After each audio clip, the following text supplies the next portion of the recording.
नमस्कार दोस्तों, इस वीडियो में आप सीटेट दिसंबर 2021 के दिनांक 29 दिसंबर शिफ्ट के पेपर के गणित पार्ट का कंप्लीट सॉल्यूशन देखने जा रहे हैं। यदि सीटेट दिसंबर 2021 के सभी शिफ्टों के पेपर का कंप्लीट सॉल्यूशन देखना चाहते हैं तो इस वीडियो के समाप्त होने के बाद से आप इस वीडियो का डिस्क्रिप्शन जरूर चेक करिएगा। और अगर चैनल पर पहली बार विजिट कर रहे हैं तो इसको सब्सक्राइब करते हुए बेल आइकन को जरूर प्रेस कर लीजिएगा शिक्षक भर्ती और टेट सीटेट की तैयारी करने के संदर्भ में। चलिए दोस्तों, आज के इस महत्वपूर्ण वीडियो को प्रारंभ करते हैं। पहला प्रश्न पूछा गया था, निम्नलिखित विशेषताओं वाली गुप्त संख्या को ढूंढिए। पहला यहाँ पर इसकी प्रॉपर्टी दिया गया है, उसमें 3 अंक हैं। चारों विकल्पों को देखिए, चारों में 3 अंक हैं, तो इससे आपको कोई खास लाभ नहीं हुआ। दूसरा यहाँ पर देखिए प्रॉपर्टी, वह 2, 3 और 7 से तो विभाजित हो सकती है लेकिन 5 से विभाजित नहीं होगी। अब देखिए ये जो संख्या है 210, ये 5 से विभाजित हो रही है, जबकि प्रॉपर्टी में कहा गया है कि ये 5 से विभाजित नहीं होनी चाहिए, तो ये आपका विकल्प पहले ही गलत हो गया। उसके बाद से देखिए अन्य जो 3 विकल्प बचे वो 2, 3 और 7 से विभाजित होनी चाहिए। इसको देखिए, ये 2 से विभाजित नहीं होगा, तो ये आपका पहले गलत हो गया। तीसरा देखिए, ये भी 2, 3, 7 से विभाजित होना चाहिए लेकिन ये 7 से विभाजित नहीं होगा, तो ये भी आपका गलत हो गया। एक ही विकल्प बचा, ये देखिए 2, 3, 7 से ये विभाजित होगा, 5 से विभाजित नहीं होगा। और जो तीसरा प्रॉपर्टी दिया गया है, यह सबसे छोटी 3 अंकीय संख्या है, जिसमें जो 2 की जो प्रॉपर्टी दी गई थी, इस 2 में जो प्रॉपर्टी लिखे गए हैं उसको तो ये फुलफिल कर रहा है। साथ ही साथ इसके पहले और आखिरी अंक का जोड़ बीच के अंक के बराबर है। देखिए अब इस संख्या क्या है, 462 है, तो पहला कौन सा है 4 और अंतिम कौन सा है 2 है। दोनों को जोड़ देंगे तो 6 मिलेगा, जो कि बीच वाली संख्या प्राप्त हो रही है। तो सभी कंडीशंस फुलफिल हो रहे हैं। ऑप्शन नंबर 4 इसका सही उत्तर हो जाएगा। अगला प्रश्न पूछा गया था, 1 किलोमीटर का 2/5वां भाग किसके बराबर होगा। 1 किलोमीटर में जैसा कि आप जानते हैं कि 1000 मीटर होता है। अब इसका 2/5वां निकालना है, यानी 2/5 करना है। 5 से इसको काटेंगे तो 200 बार में जाएगा और 200 × 2 यानी कि 400 मीटर। ऑप्शन नंबर 2 इसका सही उत्तर हो जाएगा। अगला प्रश्न पूछा गया था, 25,351 और 3,255 में 5 के सभी आंकिक मान और स्थानीय मान का योग क्या होगा। देखिए अंकित मान क्या होता है, तो जो किसी का भी अंकित मान पूछे उसका अंकित मान हमेशा वहीं रहेगा। ठीक है, जैसे 5 का पूछ रहा है तो किसी भी स्थान पर 5 क्यों ना आया हो, इसका अंकित मान हमेशा 5 ही रहेगा। लेकिन अगर स्थानीय मान की बात करें तो देखिए कितनी बार 5 आया है दोनों संख्याओं में, एक बार यहाँ आया है, एक बार यहाँ आया है, एक बार यहाँ है, एक बार यहाँ है। तो अगर पहली वाली संख्या में हम लोग 5 का स्थानीय मान निकालें तो क्या हो जाएगा, 5000 हो जाएगा। ठीक है, इसके बाद से इस वाली संख्या का स्थानीय मान निकालें तो क्या हो जाएगा, 50 हो जाएगा। उसके बाद से इस वाली का निकालें तो क्या हो जाएगा, 50 हो जाएगा। और इसका निकालें तो ये स्थानीय मान कितना हो जाएगा, 5 हो जाएगा। उसके बाद से देखिए जो अंकित मान है वो हमेशा 5 ही रहेगा। 5 कितनी बार आया, 4 बार आया, तो 5 चौके 20 और आपको जोड़ देना है, क्योंकि सबका योग आपसे पूछा गया था। अब सबको जोड़िए, ये देखिए 5 हो जाएगा। उसके बाद से देखिए 5, 5, 10, 2, 12 के 2 हाथ में 1 और उसके बाद से ये 0 के नीचे 1 बच जाएगा जो हासिल बचा था और ये 5 हो जाएगा, यानी कि आपका उत्तर आ जाएगा 5125। दिए गए विकल्प में देखिए ऑप्शन नंबर 4 इसका सही उत्तर है। अगला प्रश्न पूछा गया था, फ्लोरा की फिशिंग कंपनी हर महीने 9000 किलो ताज़ा मछली पकड़ती है। ताज़ी मछली का विक्रय मूल्य 30 रुपया प्रति किलो है और सूखी मछली का विक्रय मूल्य 120 रुपये प्रति किलो है। लेकिन जब ताज़ी मछली सूख जाती है तो उसका जो वजन होता है वो 1/3 रह जाता है। यदि फ्लोरा सूखी मछली बेचती है तो उसे ताज़ी मछली बेचने से कितने पैसे अधिक मिलेंगे। तो सबसे पहले हम लोग ताज़ी मछली का जो इतना किलो है उसका रेट निकाल लें और फिर सूखने के बाद से जितना बचेगा, जैसे कि 1/3 भाग ही रह जा रहा था, तो उसके हिसाब से इस रेट से हम लोग कितना पैसा वो कमा सकता है वो निकाल लें और दोनों का डिफरेंस निकालें तो आपका उत्तर आ जाएगा। तो देखिए सबसे पहले हम लोग निकालते हैं सूखी मछली का, तो 9000 किलो टोटल है, 1/3 रह जाएगा, यानी जाहिर सी बात है 3000 किलो बच जाएगी मछली सूखने के बाद से। और 1 किलो का दाम 120 रुपये है, तो टोटल का दाम कितना हो जाएगा, 120 से मैं मल्टीप्लाई कर देता हूँ तो 12 × 36 यानी कि कितना हो जाएगा 36 और आगे 4 0 और आपका लग जाएगा। ठीक है, ये सूखी मछली का रेट हो गया टोटल बेचने पर। अब ताज़ी मछली का अगर बात करें तो 9000 किलो टोटल था और यहाँ पर 30 रुपया प्रति किलो है, तो 9 × 3 करेंगे तो 27 हो जाएगा और ऊपर से 4 0 और लग जाएगा। ये ताज़ी मछली का रेट हो गया। अब आपसे पूछा जा रहा था कि सूखी मछली बेचती है तो उसे ताज़ी मछली बेचने से कितने पैसे अधिक मिलेंगे, तो जाहिर सी बात है दोनों का डिफरेंस कर देंगे, तो ये 0 हो जाएगा और यहाँ पर क्या बच जाएगा आपका 9 बच जाएगा, यानी कि टोटल 90,000 उसको ज़्यादा पैसे मिलेंगे। ऑप्शन नंबर 4 इसका सटीक उत्तर हो जाएगा। अगला प्रश्न पूछा गया था, एक स्कूल के कुल विद्यार्थियों का 4/7 भाग लड़कियां हैं और शेष भाग लड़के हैं। यदि लड़कियों की संख्या लड़कों की संख्या से 211 अधिक है तो स्कूल में लड़कों की संख्या कितनी है आपसे पूछा जा रहा है। जैसे कि यहाँ पर लड़कियों की संख्या कितनी दी गई है, 4/7 जाहिर सी बात है लड़कों की संख्या कितनी बचेगी, 1 में से घटा देंगे तो 3/7 बच जाएगा। अब यहाँ पर मैंने दोनों का डिफरेंस क्यों लिया, क्योंकि यहाँ पर आपको दिया गया था कि लड़कियों की जो संख्या है वो लड़कों की संख्या से 211 अधिक है, तो जब दोनों का डिफरेंस मैं ले रहा हूँ तो इसका मान कितना आ जाएगा 211। इसको जब आप एलसीएम लेकर के घटाएंगे तो इसका मान आ जाएगा 1/7 बराबर 211।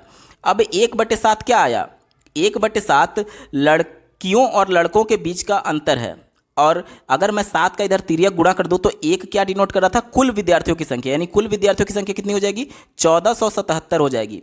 और इसमें से लड़के कितने थे, लड़के थे 3/7, तो 3/7 से आप मल्टीप्लाई कर दीजिए।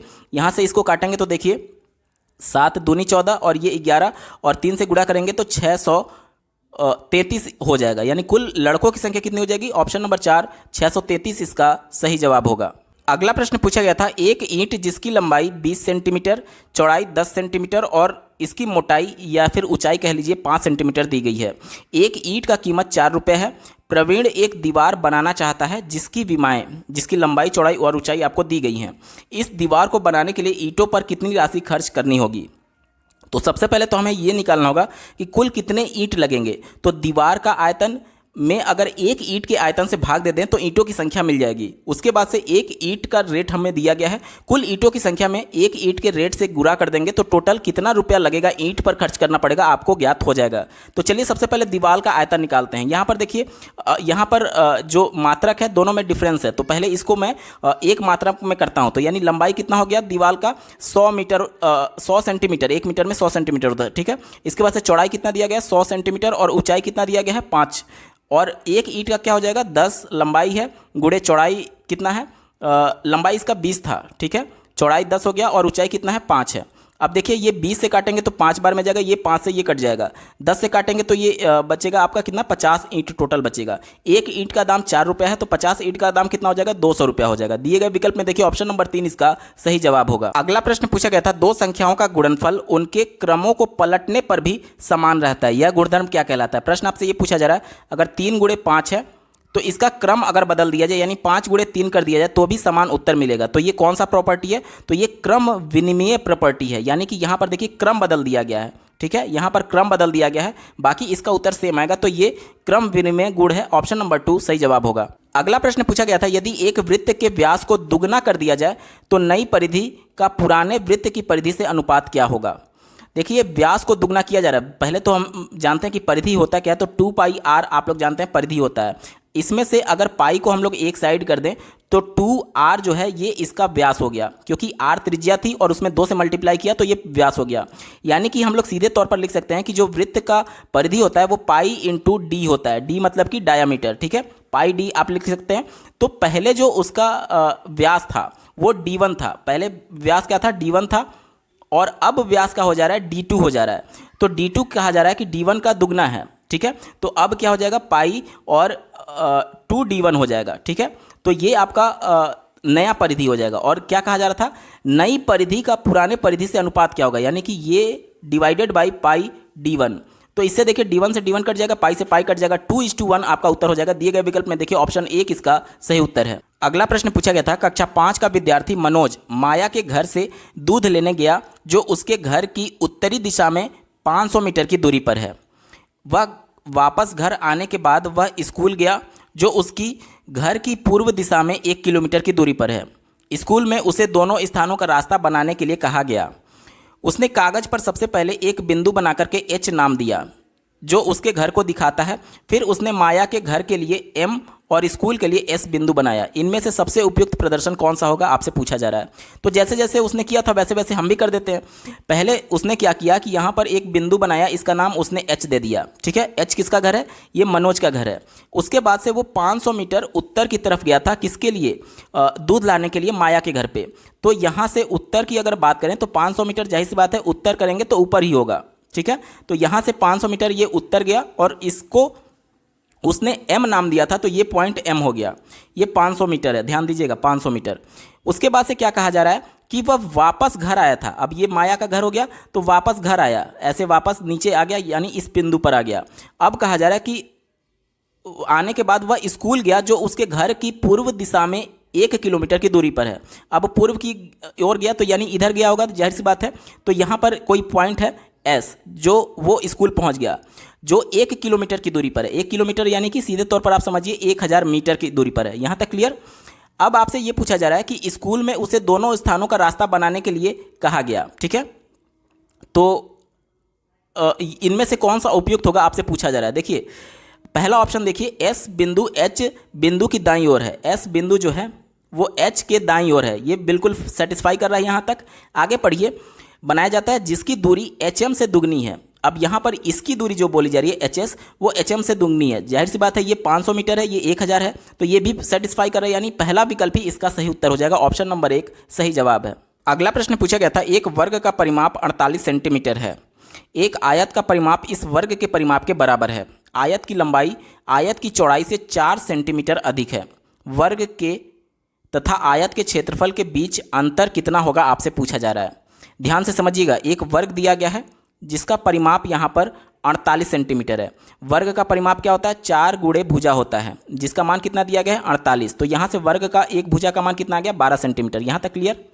अब दूसरा यहाँ पर कहा जा रहा था कि आयत का जो परिमाप है वर्ग के परिमाप के बराबर है। तो आयत का परिमाप क्या होता है, 2 गुणे लंबाई धन चौड़ाई, और कह रहा है कि ये वर्ग के परिमाप जो कि 48 था इसके बराबर है। तो इसका मतलब कितना हो जाएगा 48, इससे इसको काट देंगे तो 24 आ जाएगा। यानी कि जो आयत है उसका लंबाई प्लस चौड़ाई का जो जोड़ होगा, योग होगा, वो 24 हो जाएगा। ठीक है, अब आपसे जो बोला जा रहा है कि आयत की जो लंबाई है वह चौड़ाई से 4 अधिक है। अब देखिए, लंबाई और चौड़ाई को जोड़ने पर हमें 24 मिलना चाहिए और दोनों के बीच का अंतर आपको 4 दिया गया है। तो कौन सी ऐसी दो संख्या होगी जिनको जोड़ने पर 24 मिलेगा और घटाने पर 4 मिलेगा।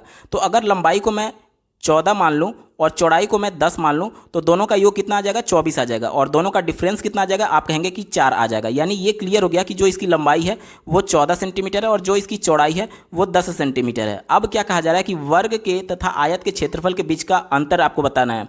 वर्ग की एक भुजा कितनी थी, 12 थी। इसका क्षेत्रफल क्या हो जाएगा, भुजा स्क्वायर यानी कि 144। आयत का लंबाई और चौड़ाई यहाँ पर ये दिया गया है। आयत का क्षेत्रफल क्या होता है, लंबाई गुणे चौड़ाई यानी कि 140 हो जाएगा। दोनों का डिफरेंस आपसे पूछा गया, दोनों को घटा देंगे तो 4। ऑप्शन नंबर 1 इसका बिल्कुल सही उत्तर हो जाएगा। अगला प्रश्न पूछा गया था, एक शिक्षिका कक्षा 1 के बच्चों को कुछ चित्र दिखाती है। उसमें हो रही घटनाओं के अनुसार उन्हें क्रम में लगाने के लिए कहती है, जैसे कि पहला क्रिकेट खेलना, दूसरा नहाना, तीसरा भोजन करना और चौथा किताबें पढ़ना। और इस गतिविधि के द्वारा चौथा विकल्प देखिए, शिक्षिका कार्यों को क्रम से करने की अच्छी आदत विकसित कर सकती है। देखिए यहाँ पर क्रम निर्धारित कर ही नहीं सकते। हो सकता है कि कोई क्रिकेट खेलने के बाद खाना खाए, हो सकता है क्रिकेट खेलने के बाद नहाए, हो सकता है उसके बाद पढ़ाई करे, या फिर ये भी तो हो सकता है कि पहले पढ़ाई कर ले फिर उसके बाद से भोजन करे, बाद में नहाए या फिर क्रिकेट खेले। मतलब कि कोई क्रम निर्धारित नहीं किया जा सकता। तो ये क्रम निर्धारित के लिए अच्छी आदत विकसित किया ही नहीं जा सकता, क्योंकि क्रम ही अपने आप में संदेह बना हुआ है अभी तक। तीसरा देखिए, शिक्षिका घटनाओं के क्रम की अवधारणा को विकसित कर सकती है, नहीं कर सकती, क्योंकि क्रम निश्चित नहीं है। कोई पहले नहाएगा, कोई पहले खाएगा, कोई पहले क्रिकेट खेलेगा, कोई पहले किताब पढ़ेगा, तो कोई क्रम नहीं बताया जा सकता। दूसरा देखिए, शिक्षिका केवल समय की अवधारणा विकसित कर सकती है, ये भी विकल्प निगेटिव था, क्योंकि भोजन करना कोई फिक्स समय नहीं है। कोई दिन में सुबह 8 बजे ही भोजन कर लेता है, कोई दोपहर तक भोजन करता है, कोई 10 बजे भोजन करता है।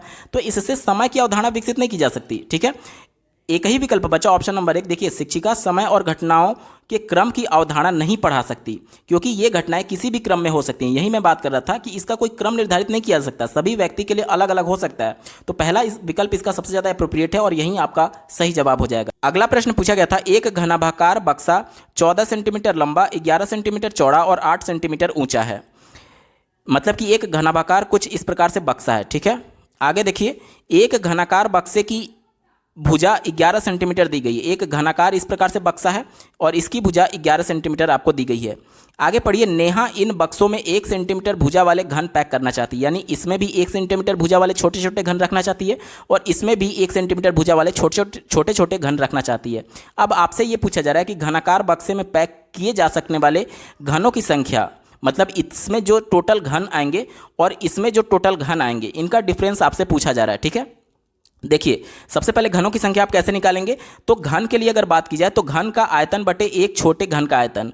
अगर इस बड़े घन की बात करें तो 11 है, 11 का क्यू कर देंगे तो आपका मान आ जाएगा 1331 बटे एक छोटे घन का यहाँ पर आयतन कितना हो जाएगा, 1 हो जाएगा। यानी कि इस घनाकार बक्से में टोटल जो छोटे घन आएंगे उनकी संख्या हो जाएगी 1331। अब अगर इसकी बात करें तो घनाभ का देखिए आयतन क्या हो जाएगा, लंबाई गुणे चौड़ाई गुणे ऊंचाई। तीनों को जब आप मल्टीप्लाई कर देंगे तो इसका मान आ जाएगा 1232। ठीक है, 1232 इसका मान आ जाएगा, यानी इसका आयतन आ जाएगा। और एक छोटे घन जिसको रखना है उसका आयतन 1 है, यानी कि जो टोटल घनों की संख्या आएगी इस घनाभाकार बक्से में वो आएगा 3231।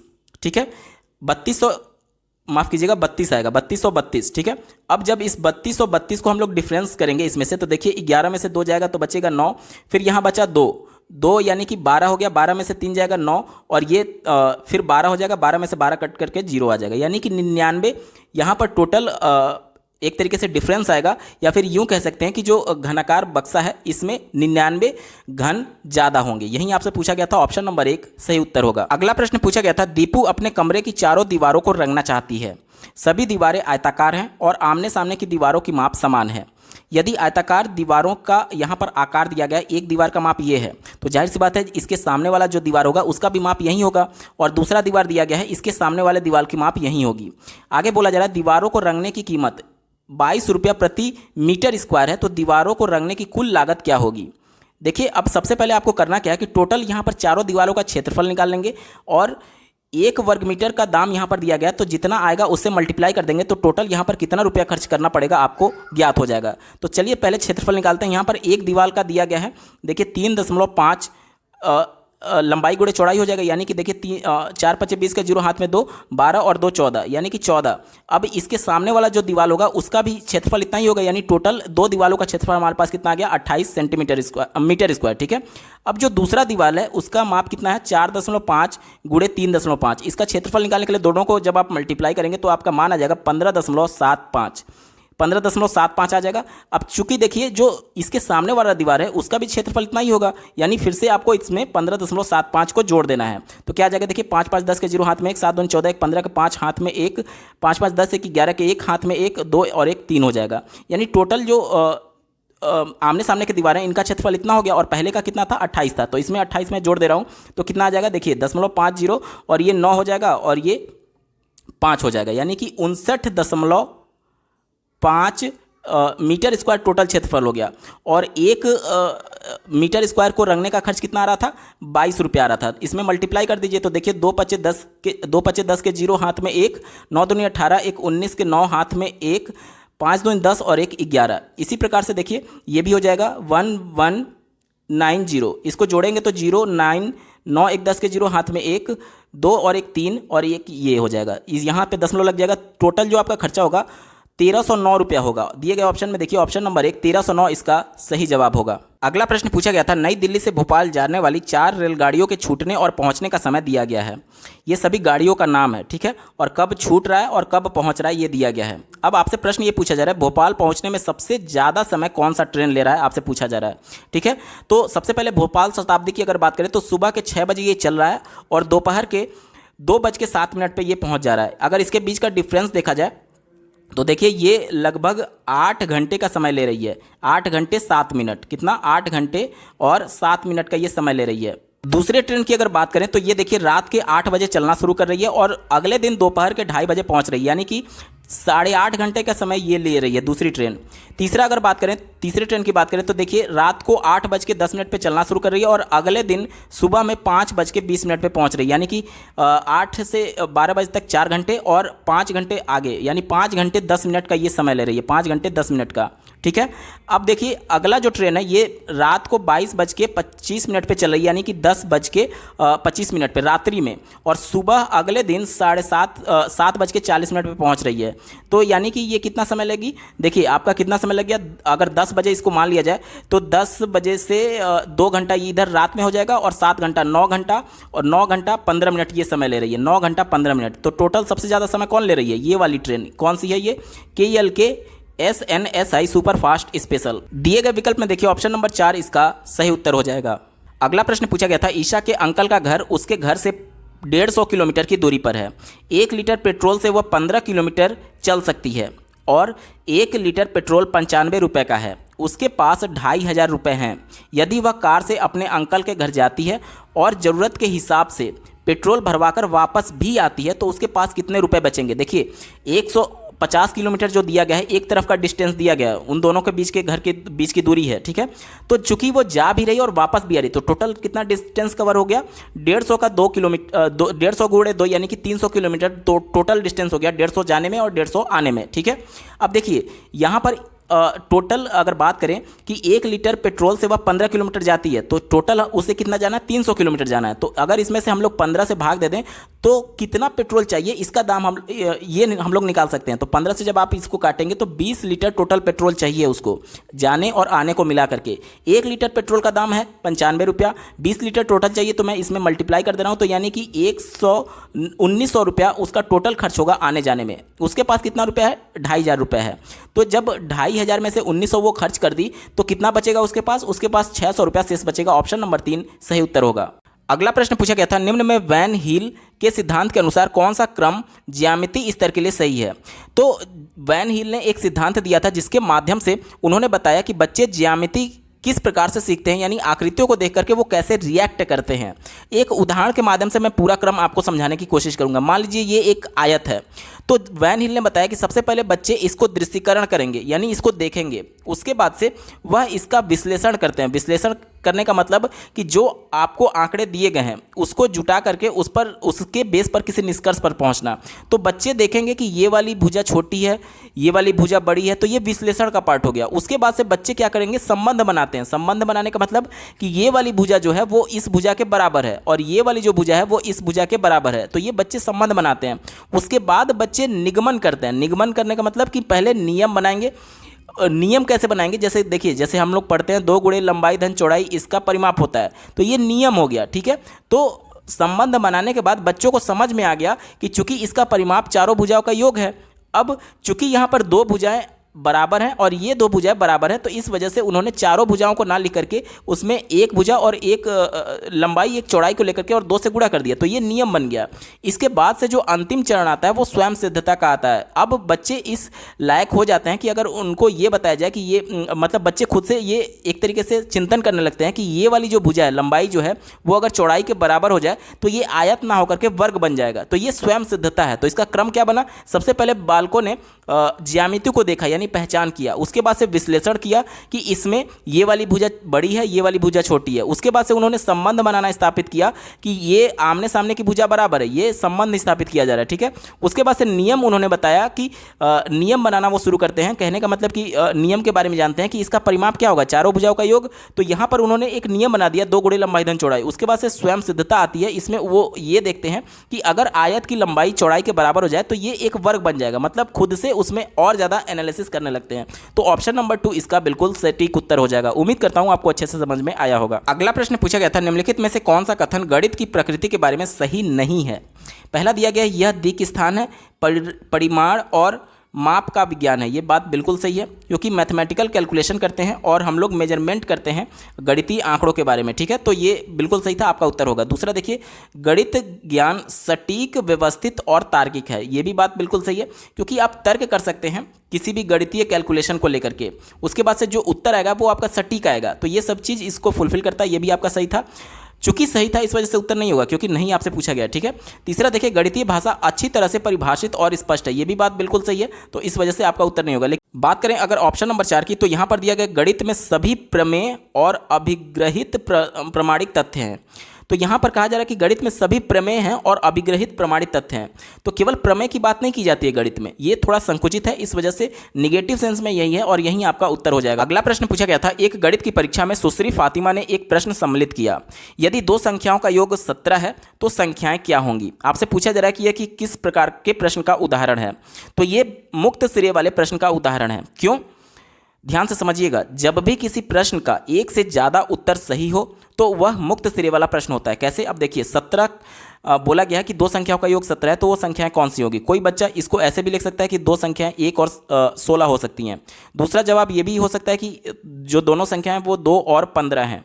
तीसरा जवाब ये भी हो सकता है कि दोनों संख्याएं 3 और 14 हैं। इसी प्रकार से यहाँ पर कई उत्तर हो सकते हैं, अनगिनत उत्तर हो सकते हैं। क्यों, क्योंकि ये भी तो हो सकता है कि कोई बच्चा इस प्रकार से लिखे 1.5 + 15.5, तो ये भी संख्या ही है। यहाँ पर ये नहीं कहा गया कि पूर्णांक संख्या की बात नहीं की गई है, केवल संख्या की बात की गई है, तो ये भी संख्या का ही पार्ट है। तो इस तरीके से अनगिनत उत्तर होंगे। तो जब भी किसी प्रश्न का एक से ज़्यादा उत्तर होता है तो वो मुक्त सिरे वाले प्रश्न होते हैं। एक बार बंद सिरे वाले प्रश्न को समझ लीजिए। बंद सिरे वाले प्रश्न, अगर मैं आपको एक उदाहरण दूं, मैं आपसे प्रश्न पूछे कि उत्तर प्रदेश की राजधानी कहाँ है, तो आपका जवाब यूनिक होगा, एक ही इसका उत्तर हो ही सकता है। तो ये जिसका एक जवाब होता है उसे बंद सिरे वाले प्रश्न कहते हैं, और जिसके कई जवाब हो सकते हैं वो उसे मुक्त सिरे वाले प्रश्न कहते हैं। प्रश्न में ये मुक्त सिरे वाले प्रश्न का उदाहरण था, ऑप्शन नंबर 4 सही जवाब होगा। अगला प्रश्न पूछा गया था, निम्नलिखित कथनों पर विचार करें और सही कथन का चयन करें।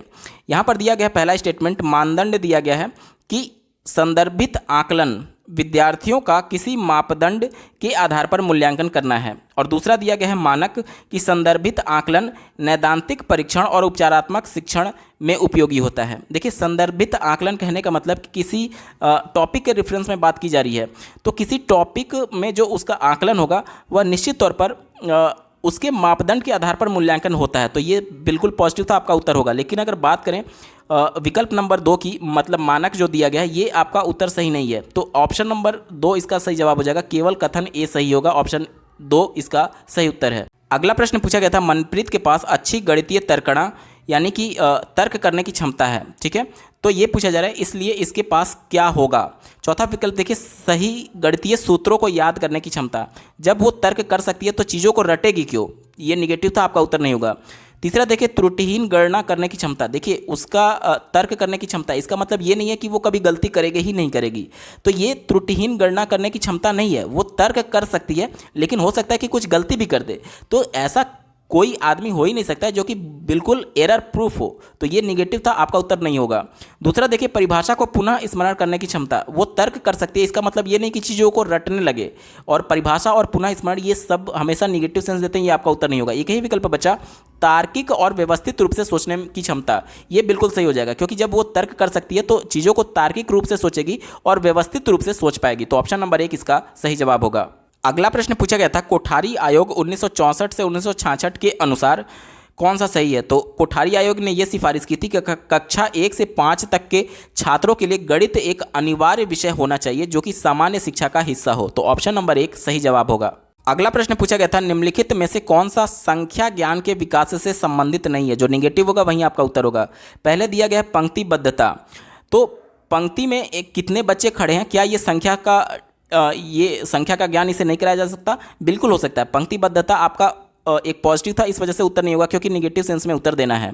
दूसरा देखिए, पदानुक्रम समावेशन, यानी कि अनुक्रम की बात की जा रही है, पद अनुक्रम की बात की जाए, ये भी संख्या से जुड़ा हुआ है, इस वजह से आपका उत्तर नहीं होगा। तीसरा देखिए, वर्गीकरण, ये भी जुड़ा हुआ है, तो आपका उत्तर नहीं होगा। लेकिन अगर बात करें आत्मकेंद्रिता की, आत्मकेंद्रित का मतलब ये होता है कि इकोसेंट्रिक, मतलब बच्चा अपने में ही व्यस्त है। तो ये जब बच्चा अपने में व्यस्त रहेगा, अपने से ही केवल बातें करेगा, तो ये संख्या का ज्ञान नहीं कराया जा सकता उसको। तो ये निगेटिव सेंस में था, और इसीलिए आपका उत्तर यही हो जाएगा, ऑप्शन नंबर 4 सही जवाब है।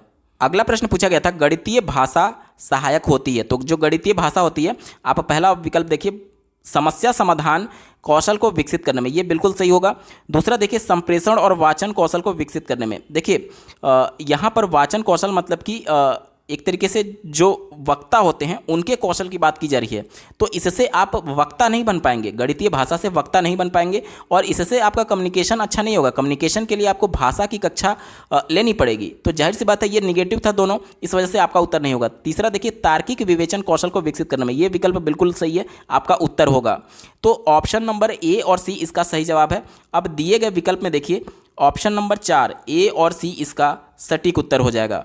अगला प्रश्न पूछा गया था, एक कक्षा 2 के छात्र को 56 में 42 जोड़ने को दिया गया, तो उसने इसे इस प्रकार से हल किया। 56 + 42 को उसने क्या किया कि 50 कर दिया और 42 को 40 कर दिया। फिर 56 का 6 जो बचा था यहाँ जोड़ दिया और 42 का 2 यहाँ पर जोड़ दिया, और उसके बाद से उसने 50 में 40 को जोड़ करके 90 बनाया और 6 + 2 करके 8 बनाया, और टोटल उसका उत्तर 98 आया। यानी उसे जोड़ का नियम आ रहा है, वो सही उत्तर निकाला है, भले ही दूसरी विधि से निकाला है, ठीक है।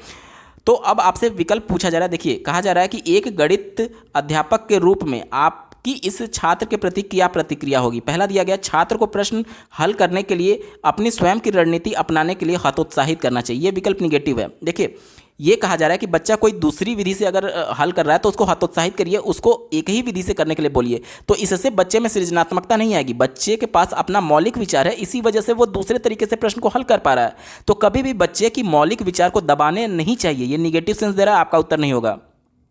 दूसरा देखिए, छात्र को डांटना, क्योंकि यह प्रक्रिया स्तंभ विधि से योग को सीखने में सहायता नहीं करती है। स्तंभ विधि कहने का मतलब क्या है कि जैसे 56 में 42 जोड़ना था तो ऊपर नीचे लिख करके जो आप जोड़ते हैं इसको स्तंभ विधि कहा जाता है। तो ये कहा जा रहा है कि अगर बच्चा इस तरीके से नहीं जोड़ा है तो उसको डांटना चाहिए। ये भी बिल्कुल निगेटिव है। बच्चे को डांटना नहीं है, बच्चे को अलग अलग तरीकों से विधि से अगर वो सॉल्व कर रहा है तो वो उसके लिए और ज़्यादा अर्थपूर्ण अधिगम होगा। तो ये भी निगेटिव था, आपका उत्तर नहीं होगा। तीसरा देखिए, छात्र को निर्देश दें कि वह देखे कि अन्य छात्रों ने समस्या कैसे हल की है और उनसे सहायता लेकर समस्या को सही विधि से हल करें। अब देखिए, सही विधि कोई होती ही नहीं है।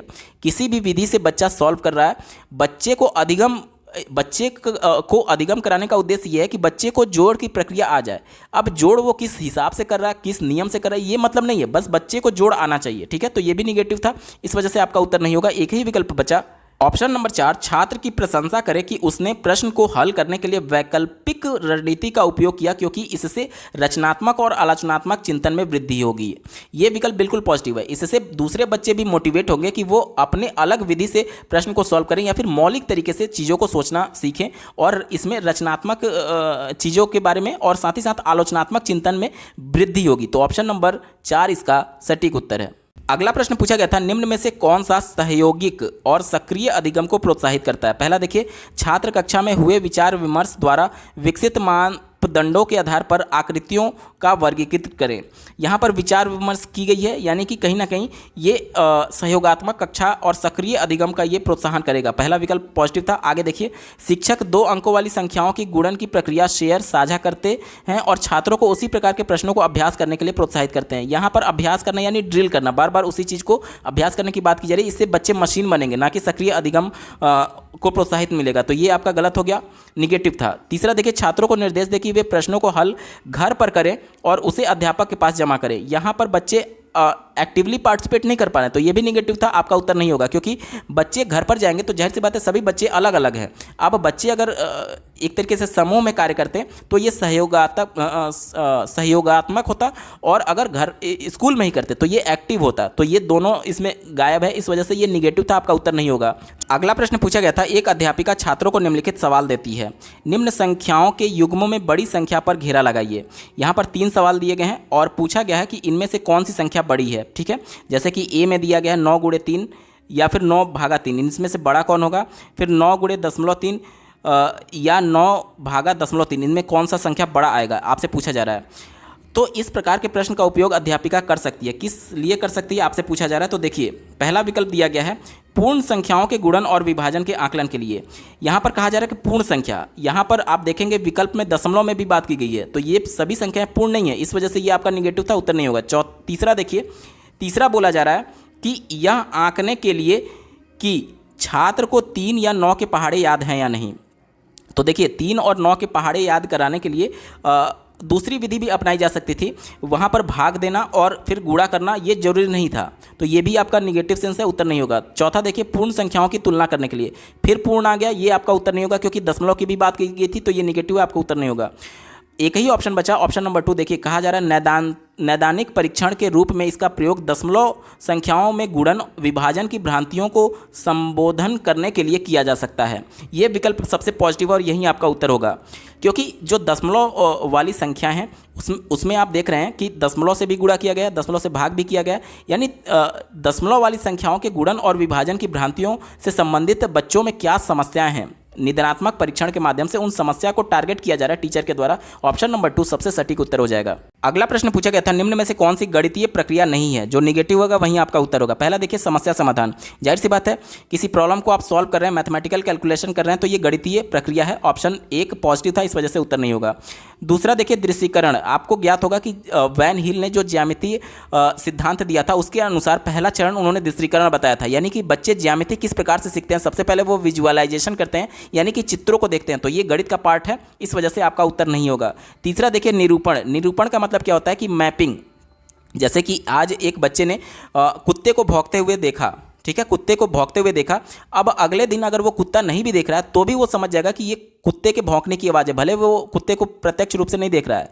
तो ये निरूपण होता है। या फिर अगर गणित में अगर इसकी बात करें तो 2+2, यहाँ पर देखिए 2+2 बराबर 4 उत्तर आया।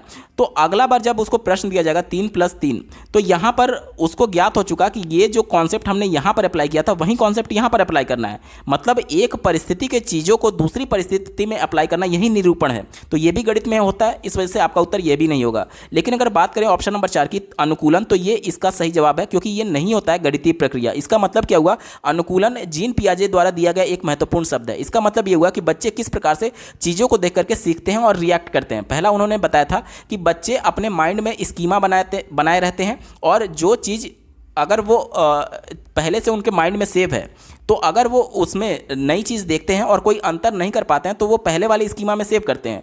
और अगर कुछ अंतर कर लेते हैं, मतलब पहले से जो स्कीमा में सेव है उसमें कुछ डिफरेंस आ गया, तो वो एक नया स्कीमा बनाएंगे, या फिर इन्फॉर्मेशन को सेव करने से पहले कुछ उसमें एडिट करते हैं, चेंज करते हैं। तो दो प्रकार से इन्फॉर्मेशन को एडॉप्ट किया जाता है। पहला होता है समावेशन और दूसरा होता है समायोजन। यानी कि अगर किसी नई वस्तु को देखने के बाद से वो अंतर नहीं कर पा रहा है तो जाहिर सी बात है पुरानी वाली स्कीमा में सेव करेगा, तो ये समावेशन हो गया।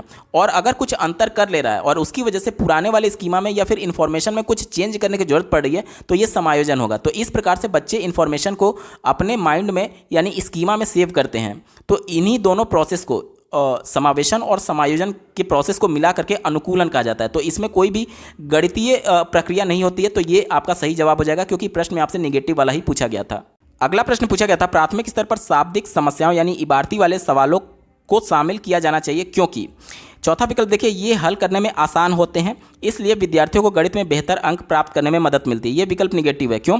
क्योंकि बच्चे जब पहले नॉर्मल कैलकुलेशन करते हैं, जैसे 2+3 आप उसको बताएंगे तो इसका उत्तर निकाल लेगा। लेकिन जैसे ही आप इबारती वाले प्रश्न यानी शाब्दिक वाले प्रश्न बताएंगे कि पहले तुम्हारे पास 2 पेन थे, अब 3 पेन तुमने और खरीद लिए, अब टोटल कितने पेन हो गए, तो वो उसके लिए नई चीज़ होती है और वो उसमें समस्या महसूस करता है। जबकि यहाँ पर क्या कह रहा है कि ये आसान होता है, तो निगेटिव था, आपका उत्तर नहीं होगा। ठीक है, तीसरा देखिए, शाब्दिक समस्याओं का निरंतर प्रयोग अभ्यर्थियों को अंग्रेजी भाषा में निपुण बनाता है। अब मान लीजिए कोई यूपी बोर्ड का बालक है और वो गणित के प्रश्नों को, इबारती वाले प्रश्नों को हिंदी में पढ़ रहा है, तो क्या उसका अंग्रेजी भाषा मजबूत हो जाएगा? नहीं होगा। ये बिल्कुल ही निगेटिव था, आपका उत्तर नहीं होगा। दूसरा देखिए, ये गणित की भाषा को पढ़ने का एकमात्र साधन है। जहां पर भी आपको केवल दिख गया, एकमात्र इस प्रकार के शब्द दिख गए, ये हमेशा निगेटिव सेंस देते हैं। ये आपका उत्तर कभी होगा ही नहीं। एक ही विकल्प बचा, ऑप्शन नंबर 1, छात्रों द्वारा शाब्दिक समस्याओं को प्रभावी रूप से समझने, निष्पादित करने, प्रतिपादित करने और हल करने की क्षमता अर्जित करना महत्वपूर्ण कौशल है। ये इसका बिल्कुल सटीक जवाब है, ऑप्शन नंबर 1 सही उत्तर होगा। अगला प्रश्न पूछा गया था, गणित शिक्षण में सांप और सीढ़ी के खेल का उपयोग अत्यधिक उपयुक्त होगा उन अवधारणाओं को विकसित करने में जो संबंधित है। देखिए, लूडो आप लोग खेलते होंगे, उसमें सांप सीढ़ी खेलते होंगे, तो कुछ इस प्रकार से खाने बने होते हैं उसमें लूडो में। ठीक है, और इस प्रकार से मान लीजिए गोटी यहाँ से बच्चा चलना शुरू कर देता है, तो यहाँ पर अगर देख लिया कि वो सांप है यहाँ पर, तो जाहिर सी बात है यहाँ पर अगर सांप है तो वो ये अंक ना ला करके अगला वाला अंक या फिर इससे पहले वाला अंक लाना चाहता है। तो कहीं ना कहीं उसमें संख्याओं के प्रति समझ विकसित हो रही है कि हमें कितना अंक लाना है। तो ये संख्याओं के प्रति समझ को विकसित करने, अवधारणा को विकसित करने में से संबंधित है, ऑप्शन नंबर 2 सही जवाब हो जाएगा। दोस्तों, हम लोग पेपर के बिल्कुल अंतिम पड़ाव में आ चुके हैं। अभी तक का ये वीडियो आपको कैसा लगा कमेंट के माध्यम से जरूर बताइएगा, क्योंकि आपका एक कमेंट मुझे मोटिवेट करेगा ऐसे ही महत्वपूर्ण वीडियो लाने के संदर्भ में। इस पेपर का अंतिम प्रश्न पूछा गया था, निम्नलिखित में से कौन सा चरण बच्चों में प्रतिमान यानी कि पैटर्न के अवधारणात्मक विकास का उच्चतम स्तर प्रदर्शित करता है? तो यहाँ पर देखिए, पैटर्न की पहचान करना ये उच्चतम नहीं है, पैटर्न का विस्तार करना ये भी नहीं है, पैटर्न की नकल करना ये भी नहीं है। लेकिन अगर बात करें नए पैटर्न का सृजित करना यानी बच्चा खुद नए पैटर्न बना रहा है, तो ये सबसे उच्चतम स्तर होता है, ऑप्शन नंबर 4 इसका सटीक जवाब हो जाएगा। दोस्तों, यहाँ पर पूरा पेपर सॉल्व हो चुका है। आपको ये वीडियो कैसा लगा कमेंट के माध्यम से जरूर बताइएगा। साथ ही सीटेट दिसंबर 2021 के सभी शिफ्टों के पेपर का कंप्लीट सोल्यूशन देखने के लिए इस वीडियो का डिस्क्रिप्शन जरूर चेक करिएगा। और अगर आप चैनल पर पहली बार विजिट करें तो इसको सब्सक्राइब करते हुए बेल आइकन को प्रेस कर लीजिएगा। सीटेट, सुपर टेट और यूपी टेट की परीक्षा की तैयारी करने के संदर्भ में इस वीडियो को देखने के लिए आपका बहुत बहुत धन्यवाद। भगवान करे आपका दिन शुभ हो।